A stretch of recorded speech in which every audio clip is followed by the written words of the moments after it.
जय श्री कृष्ण, राधे राधे, हर हर महादेव महादेव महादेव। स्वागत है आप सभी का हमारे चैनल ओम धर्म दर्शन पे। तो आइए आज का ये सुंदर पावन ब्लॉग आप सभी की सेवा में प्रस्तुत करते हैं, जिसका टाइटल है गॉड इज ग्रेट। कुदरत, भगवान, ईश्वर सदैव ही महान थी, महान है और महान रहेगी अनंत वर्षों तक, अनंत सदियों तक, जब तक ये सृष्टि संसार चलता रहेगा और उसके पश्चात भी, क्योंकि उनकी महानता के आगे और कुछ भी सत्य नहीं है। ये इतना बड़ा ब्रह्मांड, इतना बड़ा संसार और इतनी बड़ी सृष्टि बनाने वाले ईश्वर का हृदय कितना विशाल होगा, कल्पना भी हम नहीं कर सकते।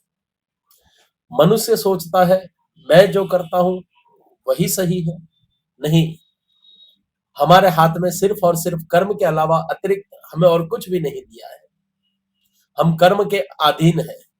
परिणाम और फल ये दोनों ही ईश्वर ने अपने हाथों में रखा है। इस बात को जितना जल्दी मनुष्य समझ जाए उतना ही बेटर है, अच्छा है उसके लिए। Everything is temporary, not a permanent. आप इस दुनिया में मेहमान हैं, मालिक नहीं। याद रखिएगा, everything is temporary, not a permanent. Everything is temporary. Your power, your position, your money, your fame, everything is temporary.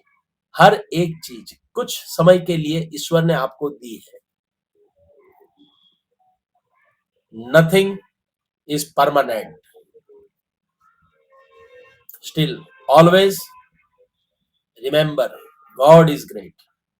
हर मनुष्य को यह भास होना चाहिए कि ईश्वर समय आने पर सब कुछ देगा, और यदि नियत में कहीं भी कुछ भी ऊंच नीच चली तो वो देने के पश्चात लेने के भी क्षमता रखता है।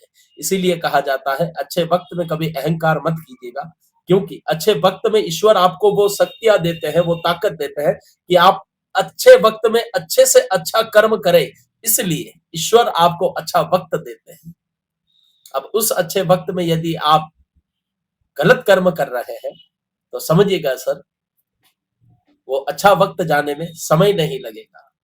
हर व्यक्ति को ये बात माइंड रिमाइंड होनी चाहिए, क्योंकि अच्छे वक्त में मनुष्य के हाथ में पैसा होता है, पावर होता है, पोजीशन होती है, हर चीज करने के लिए वो सक्षम होता है। ये सारी शक्तियां कौन देते हैं? ईश्वर ही तो देते हैं। अब उन शक्तियों का सदैव सदुपयोग कीजिए। हो सके तो किसी ऐसे गरीब व्यक्तियों की हेल्प कीजिए जिनको वास्तविक रूप में आपकी हेल्प की आवश्यकता है। ऐसे जगह पर आप दान कीजिए जहां आपका दिया हुआ दान वास्तविक रूप में किसी ना किसी के लिए लाभ दे रहा है। ये सारा जो क्रम है ईश्वर हमारे अच्छे वक्त में हमें देते हैं। बुरे वक्त में तो हम खुद हेल्प मांगते हैं, ईश्वर से भी, समाज से भी, परिवार से भी। लेकिन अच्छे वक्त में यदि हमने ये सोच लिया कि ईश्वर ने मुझे दिया है और मुझे भी आगे से आगे किसी ना किसी को मदद करनी है, तो समझ लीजिएगा उसका अच्छा वक्त बहुत लंबे टाइम तक चलता है।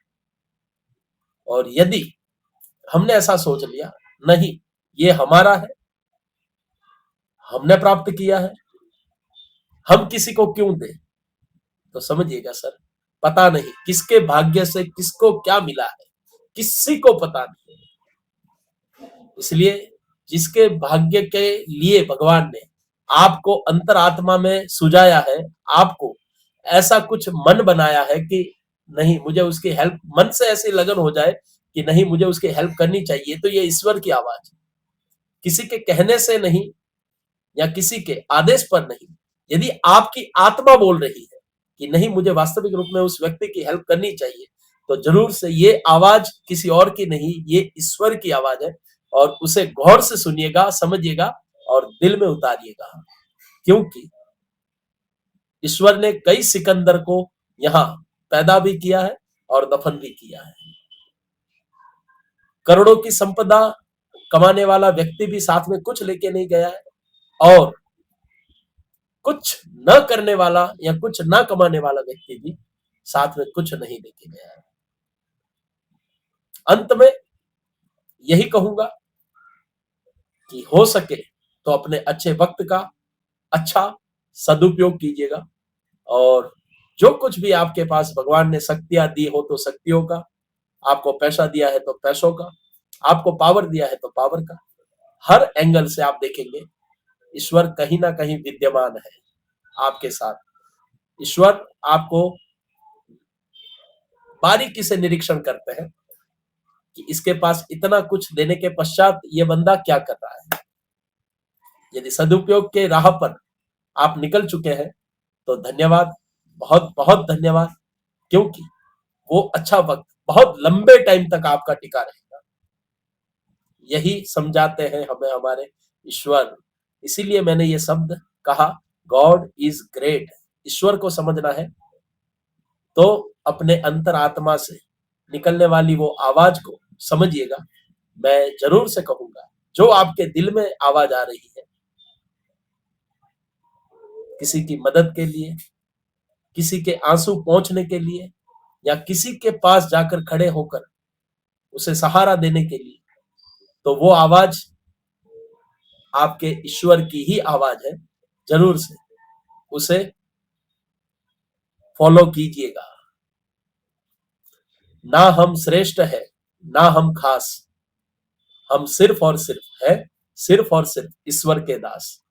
इतनी बात माइंड में हर पल हर घड़ी फिट कीजिएगा।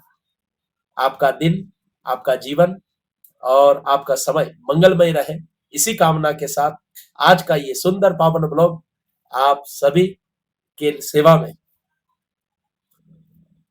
कार्य, कर्म, ये सब कुछ ईश्वर हमारे हाथ में देते हैं, लेकिन परिणाम ईश्वर अपने हाथ में लेते हैं।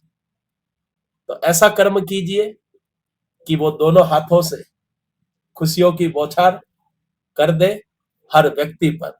बोलिए श्री कृष्ण गोविंद हरे मुरारी, हे नाथ नारायण वासुदेवा। जय श्री कृष्ण।